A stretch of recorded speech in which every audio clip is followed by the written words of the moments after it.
हम सब इंसान हैं, है ना? लेकिन सोचिए, हम में से हर कोई कितना अलग है, कितना अनोखा है। पर सवाल ये है कि ये अनोखापन आता कहाँ से है? और इससे भी ज़रूरी बात, एक टीचर के लिए एक क्लासरूम में इस बात के क्या मायने हैं?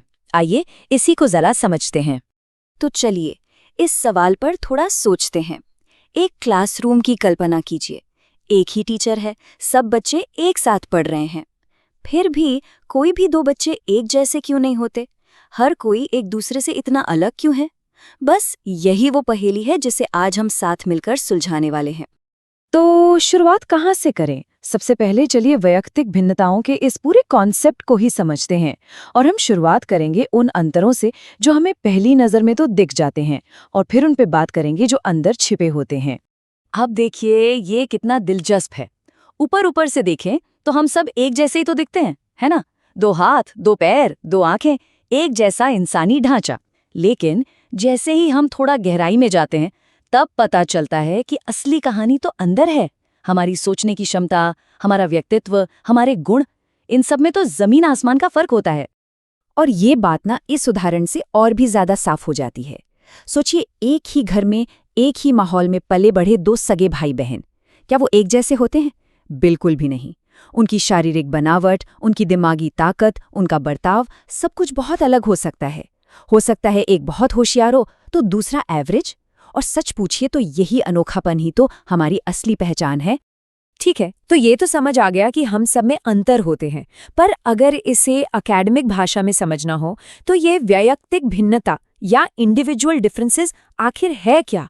चलिए इसकी परिभाषा को देखते हैं। तो देखिए, वैयक्तिक भिन्नता का सीधा सा मतलब है कि कोई भी एक इंसान दूसरे इंसान से अलग है। किस चीज में? अरे भाई, हर चीज में। रूप रंग में, शरीर की बनावट में, सोचने समझने की शक्ति यानी बुद्धि में, पसंद नापसंद में, स्वभाव में, मतलब पर्सनालिटी के जितने भी गुण हैं उन सब में। ये फर्क हर पहलू में हो सकता है। और इस बात को ना बहुत ही मशहूर साइकोलॉजिस्ट B.F. स्किनर ने बड़े अच्छे से समझाया है। उन्होंने कहा कि पर्सनालिटी के वो सारे पहलू जिन्हें हम किसी न किसी तरह से माप सकते हैं या जिनका मूल्यांकन कर सकते हैं, वो सब कुछ वैयक्तिक भिन्नताओं का ही हिस्सा हैं। ठीक है, परिभाषा तो समझ आ गई, पर अब आता है सबसे बड़ा सवाल। आखिर ये सारे अंतर, ये भिन्नताएं आती कहाँ से हैं? इनके पीछे वजह क्या है? और यहीं पर वो पुरानी और क्लासिक बहस शुरू होती है, नेचर बनाम नर्चर की, यानी प्रकृति बनाम परवरिश। तो इसके पीछे मुख्यतः 2 बड़े कारण हैं। पहला है वंशानुक्रम, जिसे हम कहते हैं नेचर, मतलब वो सारे गुण जो हमें अपने माता पिता और पुरखों से विरासत में मिलते हैं, जैसे हमारी बुद्धि, हमारी कदकाठी। और दूसरा है वातावरण, यानी नर्चर।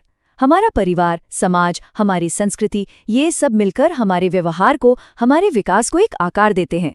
और सच तो यह है कि ये दोनों ही चीजें मिलकर तय करती हैं कि हम क्या बनेंगे। हाँ, लेकिन बात सिर्फ वंशानुक्रम और वातावरण पर खत्म नहीं होती। इनके अलावा भी कुछ और ज़रूरी फैक्टर्स हैं, जैसे हमारी उम्र और इंटेलिजेंस, हमारा शारीरिक स्वास्थ्य कैसा है, हमें कैसी शिक्षा मिली, हमारी आर्थिक स्थिति कैसी है, हमारा इमोशनल नेचर कैसा है। ये सब कुछ मिलकर हर इंसान को एक अलग, एक अनोखी पहचान देता है। तो अब तक हमने ये तो समझ लिया कि हर स्टूडेंट अलग क्यों होता है, और यहीं से टीचर्स के लिए असली चुनौती शुरू होती है। एक क्लासरूम में इतनी सारी विविधता, इतने सारे अलग अलग बच्चों को एक साथ कैसे संभाला जाए? और ये सवाल बहुत बहुत ज़रूरी है।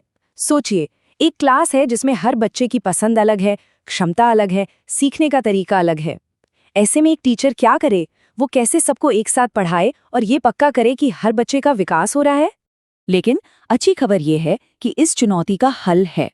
इसके लिए कुछ बहुत ही असरदार स्ट्रैटेजीज हैं। तो आप इस आखिरी हिस्से में हम कुछ ऐसे ही प्रैक्टिकल तरीकों पर बात करेंगे जिन्हें टीचर्स अपनी क्लासरूम में अपना सकते हैं। देखिए, इसके लिए कई कारगर कदम हैं। पहला तो ये कि क्लास का साइज अगर छोटा हो तो बहुत मदद मिलती है।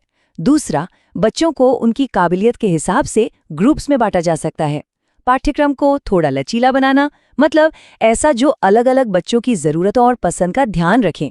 और हाँ, अगर किसी बच्चे को देखने सुनने में दिक्कत है तो उसका भी ख्याल रखना ज़रूरी है। अलग अलग बच्चों के लिए अलग अलग पढ़ाने के तरीके अपनाना, और सबसे ज़रूरी, हर बच्चे के अंदर जो खास टैलेंट है उसे पहचानना और उसे बढ़ावा देना। असल में इन सब का मकसद एक ही है कि पढ़ाने के तरीके को बच्चे की ज़रूरत के हिसाब से ढाला जाए। तो कुल मिलाकर बात यह है कि एक ही डंडे से सबको हाँकने वाला तरीका अब काम नहीं करता। लक्ष्य ये होना चाहिए कि हर एक स्टूडेंट को एक पर्सनलाइज्ड सीखने का अनुभव मिले, एक ऐसा अनुभव जो खास तौर पर उसकी ज़रूरतों के लिए बना हो। और आखिर में बस एक बात, क्लासरूम में ये जो विविधता है ना, इसे एक बोझ या चुनौती की तरह नहीं देखना चाहिए। ये असल में एक मौका है, एक अवसर है, क्योंकि जब एक टीचर इन अंतरों को समझता है, इनकी इज्जत करता है, तो वो असल में हर एक स्टूडेंट के अंदर छिपी हुई असली काबिलियत को बाहर निकालने का दरवाज़ा खोल रहा होता है।